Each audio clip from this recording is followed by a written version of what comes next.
Welcome to Mindflow Radio.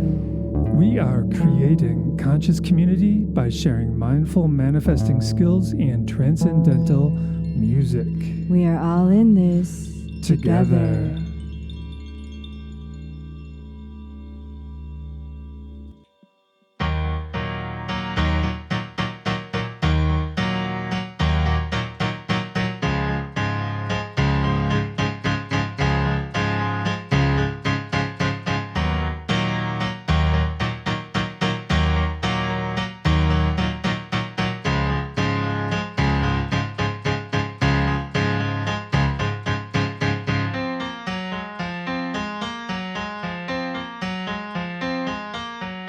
Oh my busy mind, how you do spin in so many directions, holding your many plates, thinking.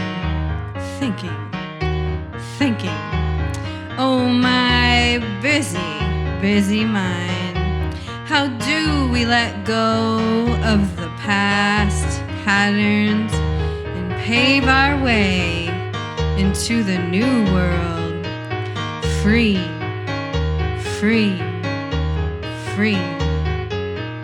It's a lullaby and it's a lullaby and it's a lullaby and it's a lullaby and it's a lullaby and it's a lullaby and it's a lullaby and it's a lullaby and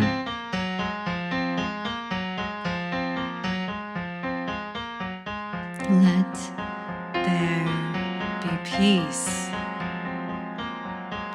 Let there be peace.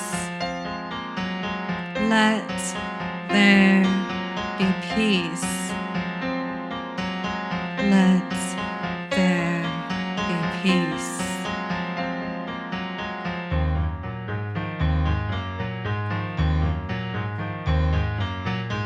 Oh my busy mind, how I do wish to find a solution to heal our divided peoples. Oh my busy mind, it is time to be at peace and take a breath, be centered, rooted, grounded in this moment, in this moment, in this moment. It's a lullaby and it's a lullaby and it's a lullaby and it's a lullaby and it's a lullaby and it's a lullaby and love rebellion.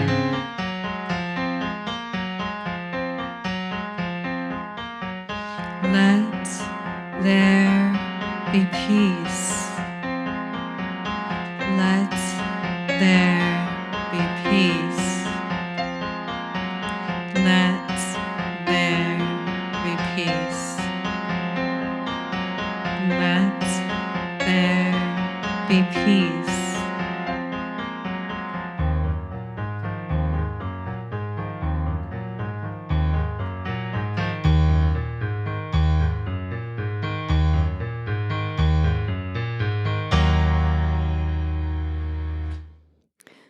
Welcome.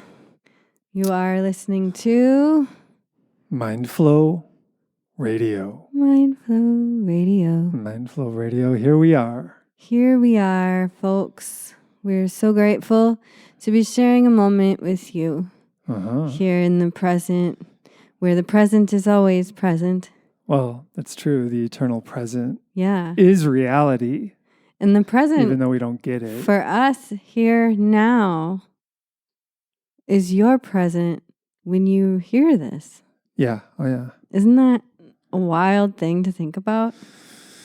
It's cool. It's like we connect, all of In us the connect present. with each other in the present, sort of. Yeah. In our present, Yeah. whatever that is. Yeah. Okay. So we're here in the present together, Yeah. being present, for lack of another word. Trying to be Here present. now, here now, here now, here now, here now, Mhm. here now. Here we are. Here we are. Here we are. Are we connected with the moment? That's the question. That is the question. Are we connected? Am I connected with the moment? Now. Yeah. Or am I disconnected? Yeah. It's so amazing to me to think that if I'm thinking about a conversation that I had 5 minutes ago, Yeah. that I'm not being present. That's true, but a certain amount of analysis is healthy. Yeah, You sure. know, I'm but- not saying it's not healthy. I'm just, well, So it can be not healthy. Well, it can be if it's like excessive. If you don't have presence at any point. Right, or if it's full of like judgment and hatred and all that. So I just want to share that in my trauma studies, neurobiology of trauma and the anatomy of trauma, physiology of trauma, I have found this really great tip for healing, and that is being present. When we're present, we do something to our DNA that allows it to repair. And that in itself is a little bit mind-boggling. Well, it's the telomeres, right? Right. That's like Telomeres. the end of the DNA strand or something, and it gets worn away. Yeah, just by age, but it also is worn away by high cortisol levels, by high stress levels, which are usually tied to your cortisol levels. But when we live in a constant state of stress, we're wearing away our own ability to be resilient, literally. So resiliency isn't exactly being the ox behind the cart or in front of the cart, carrying the burdens of all the stress of all the world, thinking that that's making a difference. Being present is not having a cart to haul and being able to walk. Just being free and in the moment. Yeah. With a free mind, essentially. Yeah, exactly. Yeah, which allows us to have a more unified perspective and be in that collective, that one drop in the ocean. But in our individual mind, being able to be the witness, you have to be in the present moment to be the witness, I think. Yeah, because you're in the moment, you're witnessing your own internal habits or your mind habits. And if we're not present with that, they just happen and we don't notice them. Our mind habits, the person's mind habits that we're talking to, patterns that they might have that we can forgive or have compassion for. Or just like our patterns. Yeah, or just watching our own patterns initially, just Yeah. noticing, and then you'll begin to notice, oh, that's an unproductive pattern. Like if you have the habit of being jealous or whatever, exaggerating or not telling the truth or whatever, some negative habit is, and then you notice it. It's like, oh, that old habit. Totally. I'm feeling jealous. Oh, that's an old habit. It's like, what can I do about that? And that's the thing, when you notice an old unproductive habit, if you're training in mindfulness, you're able to counter that. You're able to reboot. You're able to turn it off or re-steer it into a different direction. That's a productive thinking pattern rather than an unproductive thinking pattern. Essentially, that's the test right there. Is this thought productive or is it unproductive? And just to be aware of if we're overthinking, because that in itself is very unhealthy. Right. Because that's that unproductive. stressful place. That's that past place. Because generally... Or the future. You could be thinking... Yeah, that's true. Fantasies but it's not present. And stuff. No, it's not present.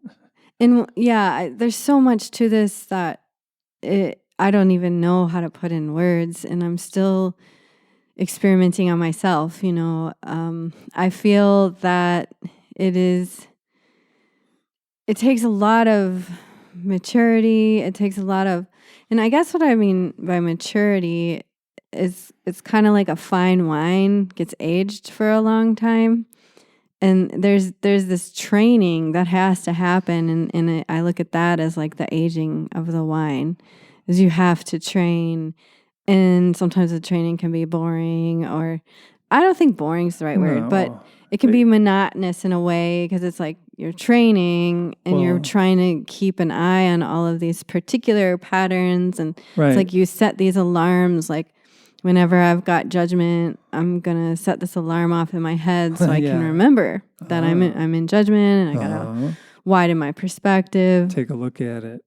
Having all these little images of the wine barrels happened. But what I wanted to say before that is that it's important for us to acknowledge, what does it mean to digest what we've been through? What does it mean? When we eat food, there's a point where you start overeating and you get a bellyache. And the same is true when you ingest a bunch of thoughts, when you ingest a bunch of media, when you ingest a bunch of gossip, when you ingest all of this mental chatter. Like a bunch of negative self-talk, perhaps. Yep, that too. And it's PC for us to think that regurgitating these thoughts is healthy for us. But when you look at trauma studies, there's this idea that to really process is really like the digestive system. And I know this might sound gory to anybody eating at the moment, but I can't help myself because I pictured it in my mind and I got to speak it. And that is, if you're eating and then you puke, that's not considered digestion. That's considered your digestion is not working, right? Right. So when you're digesting well, it goes through the intestines and it comes out as poop or pee, right? So that's healthy digestion. And if we vomit anger, if we vomit gossip, if we vomit judgment, that is not processing. No. And that's spreading like illness. Yeah. Illness of the mind. Yeah. Mind illness. Yeah. And how can we stop that? It's like a bunch of people are just walking around vomiting all the time. Oh my gosh. It's like, and they think they're really in the yeah. But that's why we're taught that the PC that's okay. Like you were saying earlier that for the last 30 years, people say, what'd you say? If you're angry. No, if you're not angry, you're not paying attention. Yeah. And that's the PC thing to be. And it's like, no, actually, if you're not angry, you might actually have been processing the situation in a healthy manner. Yeah, that's true. And plotting out how you're going to improve society. Yeah. I mean, rather than waging war against your neighbor. Wow. Right? Yeah. I mean, look at driving around right now is so cliche. Cliche, what do you mean? For waging war against your neighbor. It's like Biden, Trump, neighbors, and it's just like. It's the American way, though. Just want to say. Yeah, and it's freedom of speech and freedom of expression and all that. Yeah, Tell me that's not waging war. Especially the divisions right now. Well, right now, there's so much judgment on both sides. It's like if you're on the other side, you're supposed to be judged as like whatever. I mean, a narcissist, racist, hater, communist, socialist. There's all these names that it goes on and on and on, and it's like, and this it's is like what? Okay, yeah. It's like healthy. Wait a minute. Yeah, right. And it's like when you get down to it, we're all extremely complex beings. Yes. I think it comes down to if you're a hater or not. Well, are you compassionate or not? That's the question, I think. If I'm going to classify people, sure, that's going to be am I being compassionate or not? Right. And then can you be compassionate when somebody else isn't? Because, right. Well, can you be compassionate towards everyone? Right. That's the big question. That's true maturity right there. Well, that's it comes from a spiritual perspective too, you know, just maybe that's being mature. Seeing the spark of God in everyone. Right. Everyone. That's like everyone. A really well-aged whiskey right there. What, the spark of God 30 years. No, this is the maturity of being in grace. Being in grace for sure. Being able to see that your neighbor has the opposite sign of what you believe and loving them anyway. Yeah, just being immersed in the Tao. That's okay if you want to believe that. Yeah, it is okay. That's okay if you want to vote that way. And you have every reason, every right to vote for who you resonate with the best. And I see your perspective. Yep. And it's okay. Like, it's okay. We can be different. We can think different. Like you said, we're bound to evolve. Yeah. Humanity is bound to evolve. I mean, I believe we're predestined to evolve. Mm-hmm. And now is like we've evolved since time began. well, kind of. We're like cavemen with high technology at this point, I think. Really. And we're fairly articulate cavemen. I think there's ages of humanity that are not recorded history. I feel like there's huge gaps in what we know. Well, if Atlantis is true. Yeah. And was that before or after cavemen? Are we really good at aging bones, or are the cavemen really a lot older? It's just all these questions, and to just be like, well, scientists say, and I'm totally making this up. Scientists say the cavemen were 20,000 years old, so there's no life before that. Yeah, and we're trained to believe the scientists no matter what. Right, but what if it's actually 20 million years? Right, they could be wrong. What if they got a good aging system, but it's off by a couple zeros, or it's just, who knows? Yeah. We don't know these things, and to just wipe our curiosity out, and it's not that I don't believe in science, like I'm not saying that. I'm just saying that to wipe our curiosity out and just be like, well, this is the way that somebody told me it is. Yeah. Well, I think if you look at science on an evolutionary scale, just in general, science is at its like adolescence.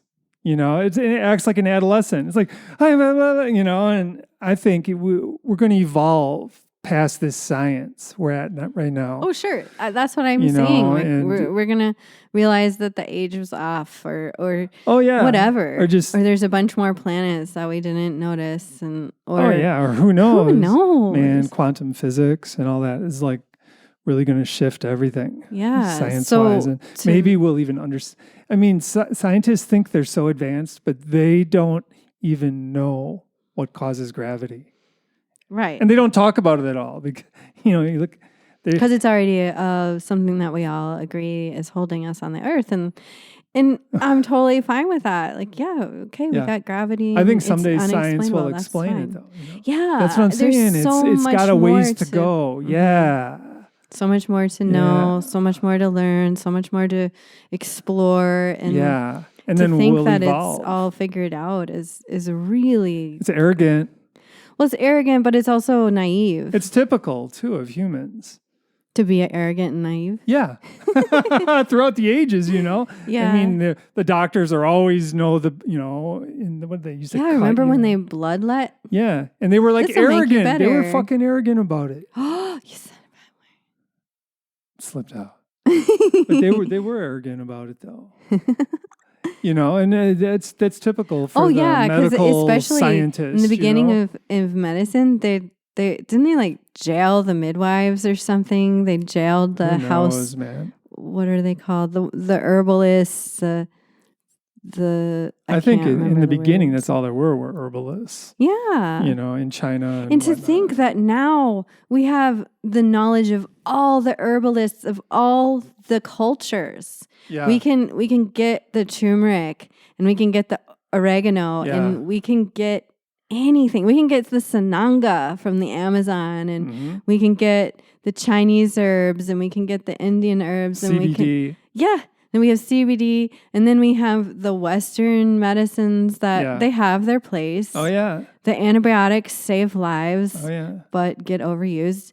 Yeah. And so it's like we have so much at our fingertips right now. We can Google anything. And my kind of rule of thumb is if you can find the same answer in 3 different locations, then it's likely has some truth to it, and you can try it out. But I think it's funny when people will find a remedy or I'm thinking of my son. If you're out there listening, he'll find something new and in just one source and be like, this is it. I found it. This is it. And then, a year later, he'll find another thing that contradicts the other one and simply just shift. Well, I think what you're saying too is just so important to be open. Yeah. Open to shifting your perspective on things. Exactly. As new variables present themselves, you're open, you shift. I mean, that's a healthy mind right there. Mm-hmm. But nowadays, so many people are just rigid and they're unwilling to look at variables outside of their belief system. Mm-hmm. They cling to their belief system so desperately. Yeah, and that's also because of cognitive dissonance. Cognitive dissonance is uncomfortable, strange, can throw you into a wormhole of questioning. It can open your curiosity in a way that you didn't want open.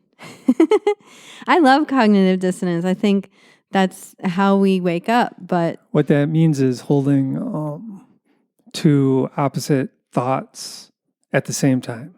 Right. And then realizing it, right? Or you don't have to realize it. Because if not, then there's a lot of people in cognitive dissonance. They're like, love is the answer. But if you don't believe the way I believe, then you're not good. And I hate you. I'm going to throw a rock through your window. Well, luckily, that doesn't happen a lot. There's some extremists. There's extremists in everything. There's extremists in every religion, every spirituality. Yeah. Extremists show us where the belief system went wrong. I mean, we're fortunate. In a lot of big cities, though,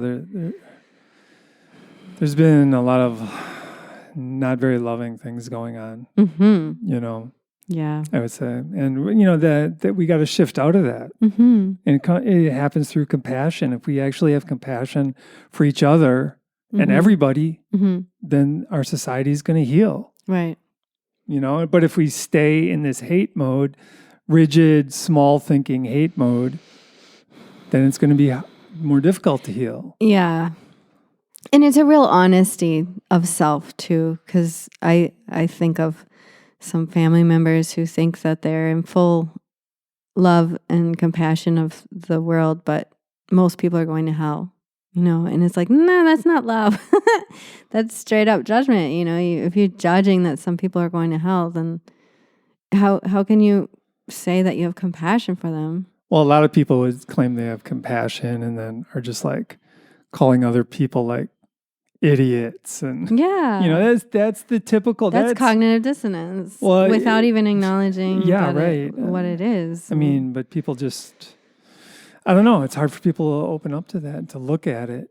And what goes through my mind is I'm a Libra, right? And my birthday just went by, and I can see myself as the judge with the white wig and the anvil, right? And then I can see myself as the lawyer defending something. And what goes through my mind is I go, projection, Your Honor, projection. And that to me is this funny inside joke of that's what happens day in and day out on Facebook, on regular socializing in person. It's projection. It's we gotta own up to our own thoughts so we don't project them on others and blame them for our thought patterns. Or blame them for how we feel. Yeah. That's really the... Right. We have to be responsible others for how I feel. Yeah. Blah, blah, blah. Yeah.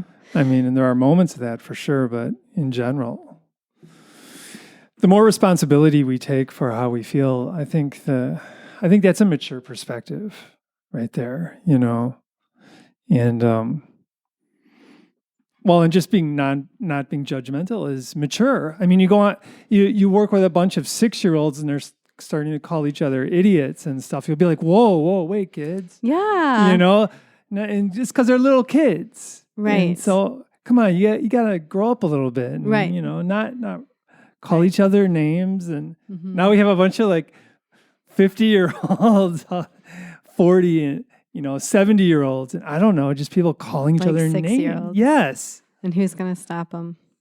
Yeah. So let's find, I want to thank you all for being there for my little rant, and I appreciate you.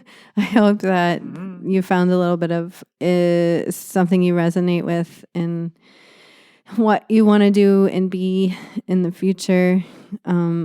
Let's share a little mindfulness tip before we go for the week.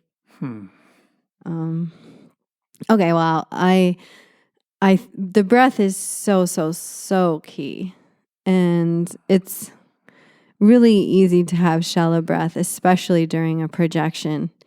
And if you ever want to check yourself, just check your breath. And if you're able to breathe deeply and maintain the same thought process, then maybe you're on the right trail.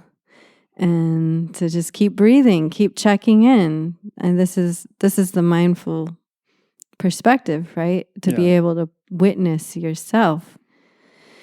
So if you can breathe and you can notice all of the ribs expanding as you inhale, you're breathing all the way to the back bottom of the lungs and all the way up to the collarbone and the shoulders.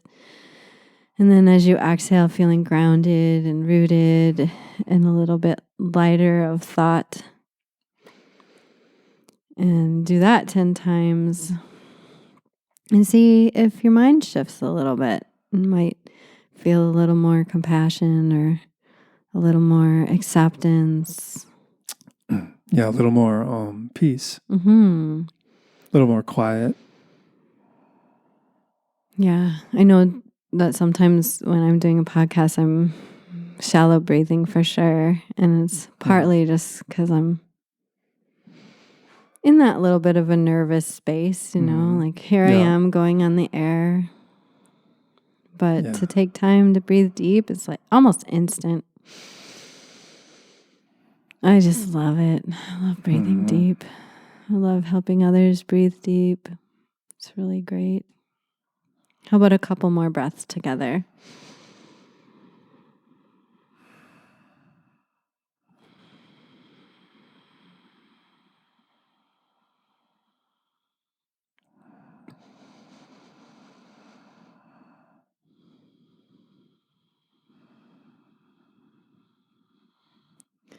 So from this space, we can honor ourselves, we can honor each other. In whatever stage of our path we're on, it's okay. We're all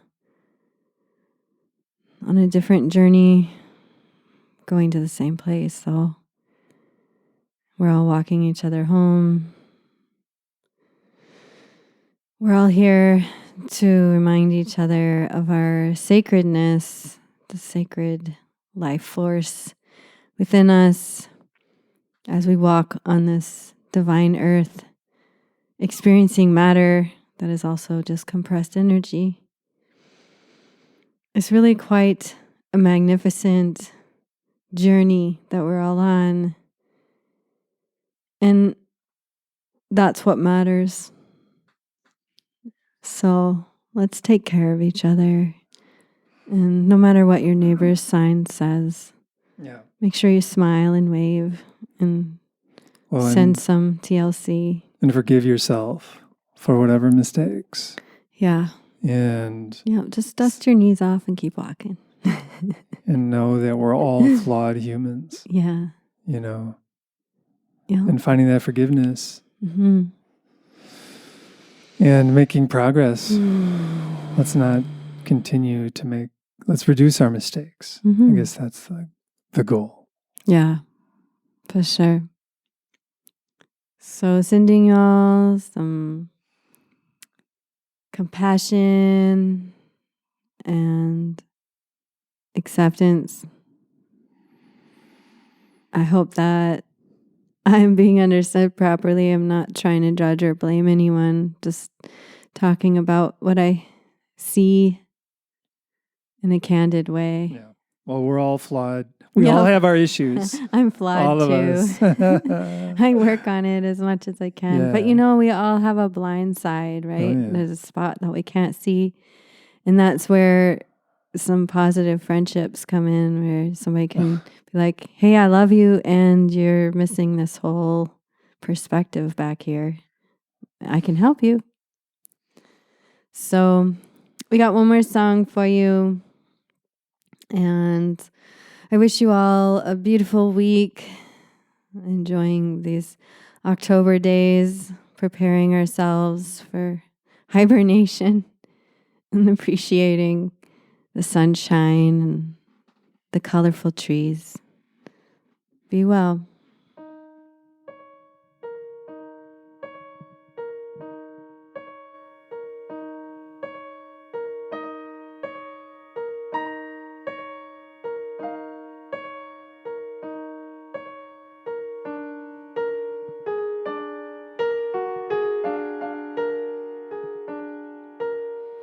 We are the ones under the sun, protecting the ones roaming the earth,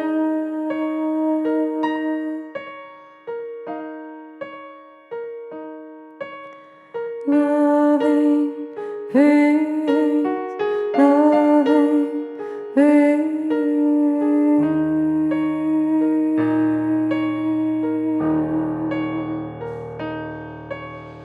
Drinking the water, breathing the air. Drinking the water, breathing the air. Drinking the water, breathing the air.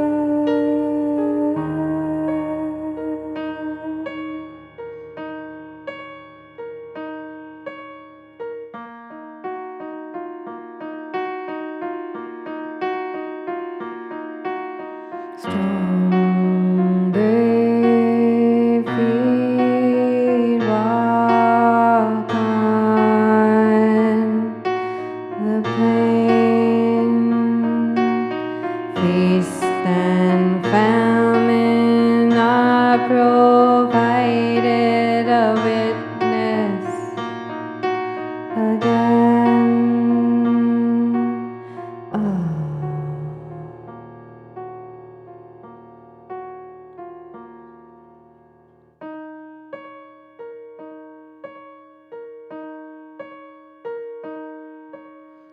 We are the ones under the sun, protecting the ones roaming the earth.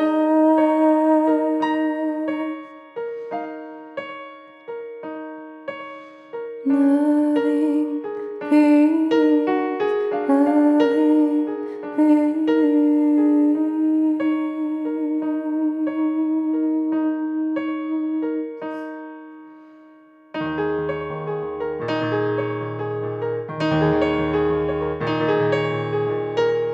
Protect them, protect them, protect them, protect them.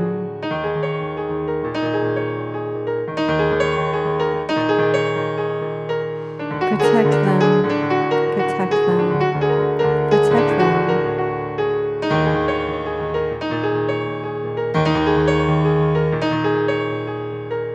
Protect them, protect them, protect them.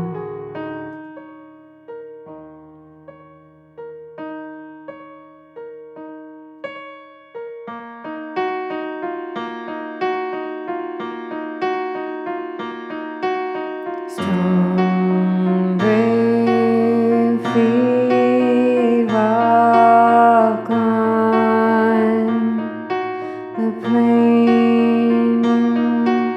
Feast and famine are provided a witness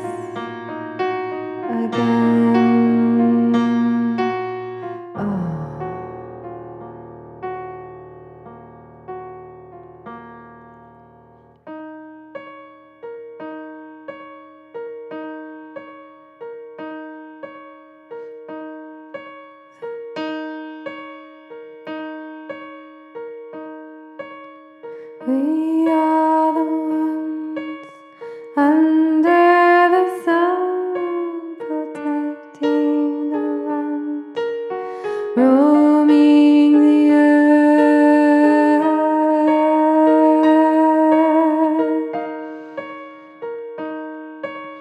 Loving peace, loving peace.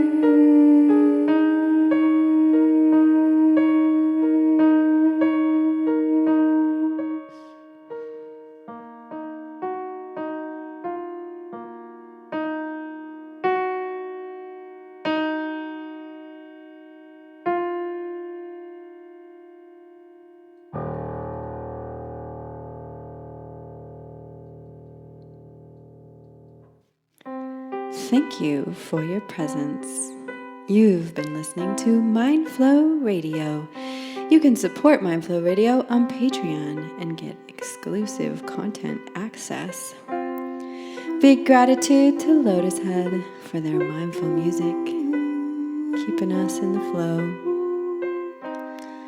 A shout out to our sponsors, Integrated Mindfulness Institute. Online, visit www.imi.earth. For ideas, questions, or comments, contact us by email, connect@imi.earth. Many blessings on our health and peaceful evolution. We are all in this together.